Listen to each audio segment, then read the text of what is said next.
Laurindo Dilson Maria Aurelio almaarufu kama Depu, huko kwao Angola, na wale ambao wamecheza naye wanamuita mvuvi, fisherman. Fisherman kwa nini? Kwa sababu Depu ametoka katika mji wa Lobito ambao sifa yake ama pirika zake kubwa, harakati zake kubwa katika huo mji ni harakati za uvuvi.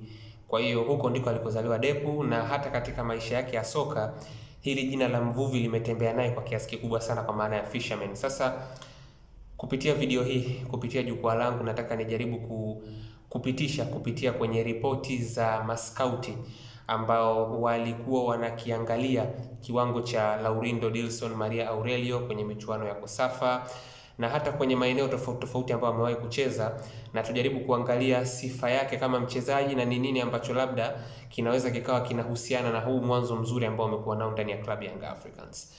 Miongoni mwa vitu muhimu ambavyo vilikuwa vimebainishwa katika ripoti za maskauti kuhusiana na Depu ni kwamba huyu ni mchezaji ambaye anaweza kukabiliana na kitu kinachoitwa pressure.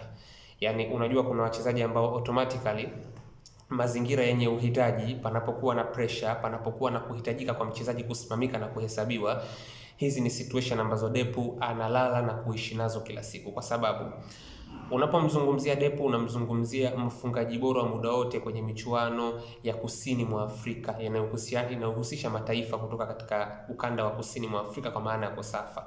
Huyu ndio mfungaji bora wa muda wote akiwa na magoli 13.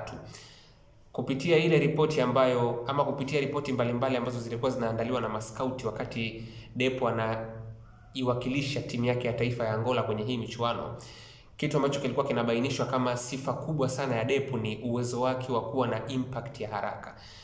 Inaeleweka duniani kote kwamba timu ya taifa huwa haina kambi ya muda mrefu. Yaani mnaweza mkawa kwenye pirika zenu za vilabu, mnaitwa tu mara moja, kuna michuano inatakiwa ichezwe na matokeo yanatakiwa yapatikane kwa haraka na yapatikane mshindi mwisho wa siku. Sasa sifa ya michuano kama hivi ya muda mfupi kama hii ya Kosafa ambayo Depu amekuwa katika kiwango bora sana akiwa na timu ya taifa ya Angola ni kuwa na wachezaji ambao hawahitaji muda mrefu kuweza kutoa kile ambacho kinatakiwa kiufundi.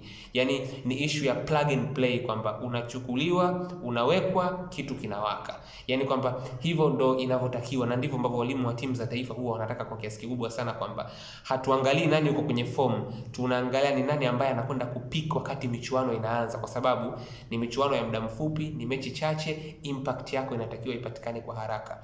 Hiyo ndiyo sifa ya Depu, na ndio maana hata hivi sasa kwenye kikosi cha Young Africans unaweza kuona namna ambavyo impact ya Depu imekuwa ya haraka sana. Ana magoli yake 3 tayari katika michezo 2 tu ya ligi kuu. Kwa hiyo unaweza kuona namna ambavyo ameanza kwa haraka, na ni kwa sababu hii ni sifa yake hata akiwa katika timu ya taifa.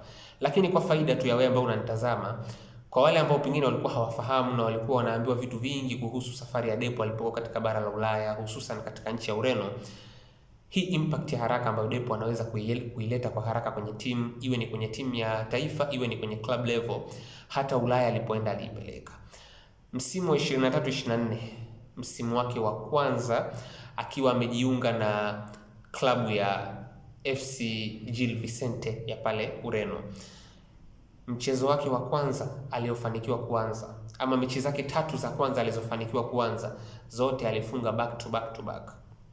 Alifunga goli dhidi ya Estoril kwenye ligi ya Ureno, alifunga goli kwenye mchezo uliofuata baada ya Estoril ambao ulikuwa ni mchezo dhidi ya FC Porto, akafunga na kwenye mchezo wa 3 dhidi ya Casapia.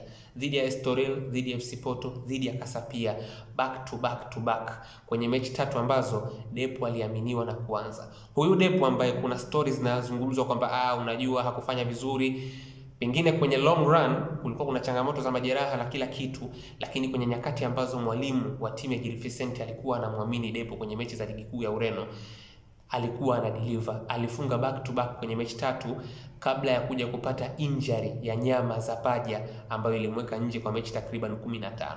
Yaani momentum yake ya kufunga kwenye ligi ya Ureno akiwa na Gil Vicente ilikuja kuharibiwa na majeraha, lakini kwenye nyakati ambazo aliaminiwa kwamba bwana, tunakwenda na wewe Depu, tunakusimamisha, alifunga kwenye mechi 3 mfululizo. Kwa hiyo kwa mimi ambaye namfuatilia kwa undani mchezaji, ama kwa mimi ambaye nayajua haya, sishangazwi na hichi ambacho anakifanya, na ukienda ukijumlisha na impact ambayo Depu amekuwa nayo hata katika national team akiwa na timu ya taifa ya Angola kwenye michuano ya Kosafa, unaweza kupata hiyo picha. Na mtu ambaye anakuwa top scorer kwenye Kosafa 2, kwenye edition 2 za Kosafa, huyo mtu habahatishi, maana ni kweli huyu ni mchezaji ambaye anaendelea na pilika zake za timu ya klabu, lakini akiitwa katika timu ya taifa ni plug and play, ni plug and play player, yani kwamba anawekwa, anachukuliwa, anawekwa, inatiki, anachukuliwa, anawekwa, inatiki. Kwa hiyo hata hichi ambacho anakifanya Young Africans, kwa mujibu wa ripoti za mascout tofauti ambao wameifuatilia career ya Depu, hakishangazi kuona kwamba kumekuwa kuna mwanzo wa haraka, na hichi ni kitu ambacho pia mwalimu Pedro Goncalves alikuwa anakifahamu kwamba huyu mchezaji sio tu kwamba nimefanya naye kazi, lakini najua kabisa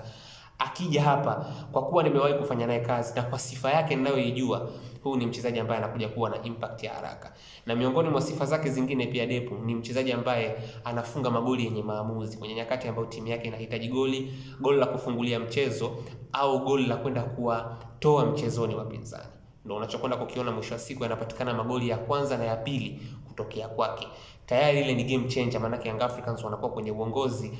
Ziada yoyote itakayopatikana ya magoli tena inakuwa ni kwenda kuongezea kwenye kile ambacho yeye alishaanza kukiweka kwenye meza ya kikapu cha magoli cha Young Africans. Kwa hiyo huyo ndio Depu bwana, na ikufikie tu kwamba huyu bwana wanamuita mvuvi, fisherman, ni mvuvi. Na hata baadhi ya mashabiki kutoka katika nchi ya Poland katika klabu ya Radomia walikuwa wanaamini kwamba huyu jamaa kiukweli kwa level ya Afrika atakuja atavua sana, yani atatia sana samaki kwenye mkoba wake, atakula sana kitoweo huko. Kwa hiyo mwisho wa siku ndicho ambacho hivi sasa kinadhihirika, na amekuwa na mwanzo mzuri sana katika kikosi cha Young Africans.